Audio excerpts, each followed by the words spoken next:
वरुथिनी एकादशी व्रत कथा। वैशाख मास के कृष्ण पक्ष की एकादशी को अत्यंत पुण्यदायिनी और सौभाग्य प्रदायिनी वरुथिनी एकादशी कहा जाता है। इस दिवस भक्ति भाव से भगवान मधुसूदन की पूजा करनी चाहिए। वरुथिनी एकादशी का व्रत करने से भगवान मधुसूदन की प्रसन्नता प्राप्त होती है। भगवान मधुसूदन की प्रसन्नता से संपूर्ण पापों का नाश हो जाता है और सुख सौभाग्य की वृद्धि होने लगती है।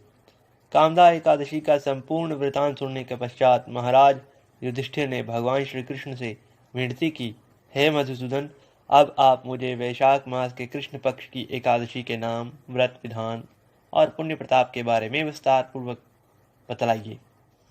मधुसूदन भगवान श्री कृष्ण ने कहा, हे राजेश्वर, इस एकादशी का नाम वरुथिनी है। यह सौभाग्य देने वाली है और सब पापों को नष्ट करने वाली है तथा अंत में मोक्ष देने वाली भी है। इस व्रत को यदि कोई अभागिनी स्त्री करे तो उसको सौभाग्य प्राप्त हो जाता है। इस वरुथिनी एकादशी के प्रभाव से राजा मानधाता स्वर्ग को चले गए थे। वरुथिनी एकादशी का फल 10,000 वर्ष तक तप करने के बराबर होता है।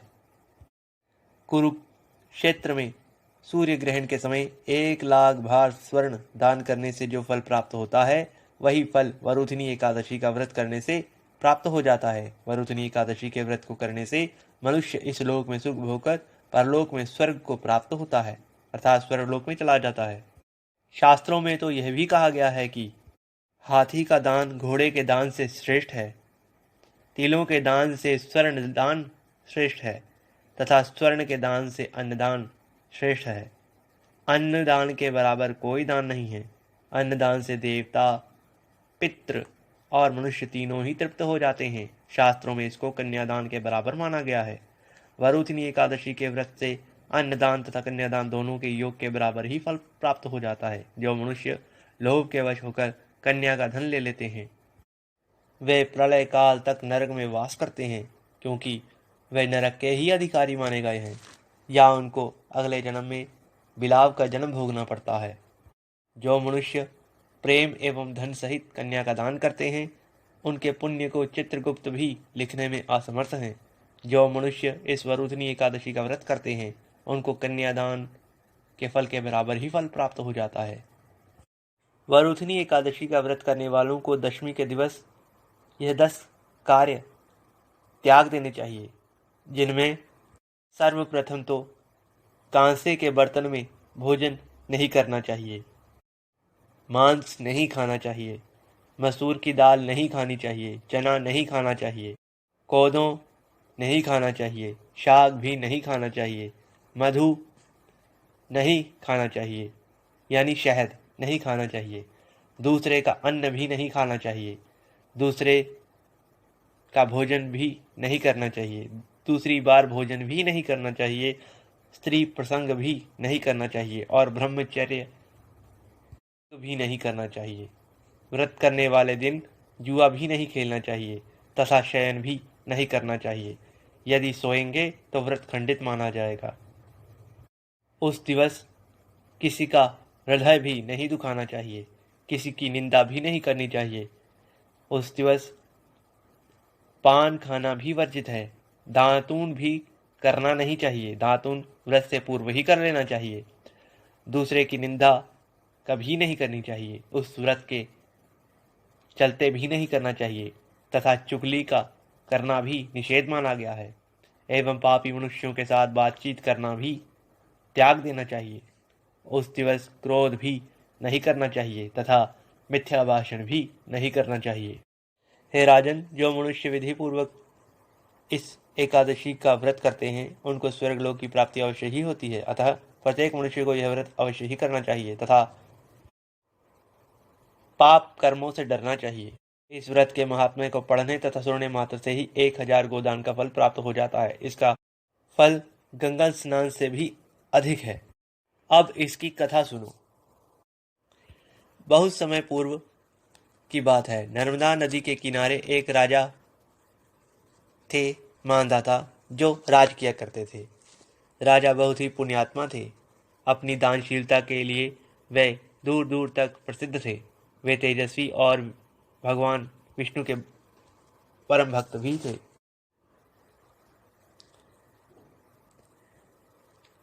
एक बार राजा जंगल में तपस्या के लिए चले गए और एक विशाल वृक्ष के नीचे अपना आसन लगाकर तपस्या आरंभ कर दी। वे अभी तपस्या में लीन ही थे कि तभी एक जंगली भालू ने उन पर आक्रमण कर दिया और उनके पैर को चबाने लगा, परंतु राजा मानधाता तपस्या में ही लीन रहे।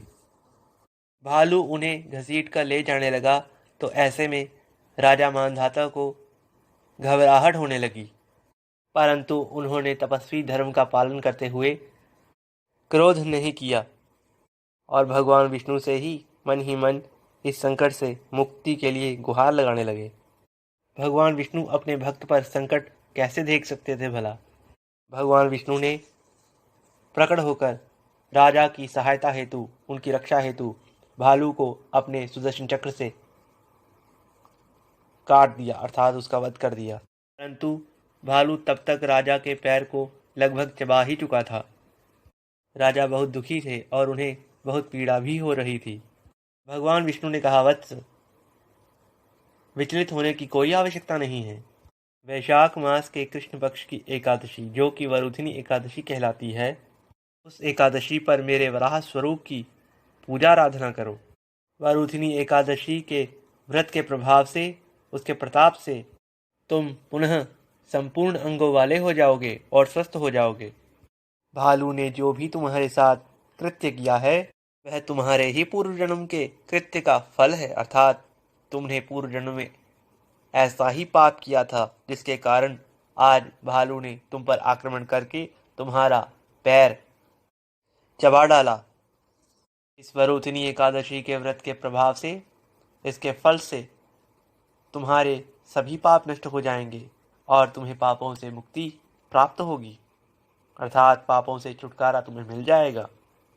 इसलिए तुम शोक त्याग कर इस व्रत को करो, अवश्य ही तुम्हारे दुखों का, पापों का अंत हो जाएगा। भगवान श्री हरि विष्णु की आज्ञा पाकर राजा मानधाता ने वैसा ही किया।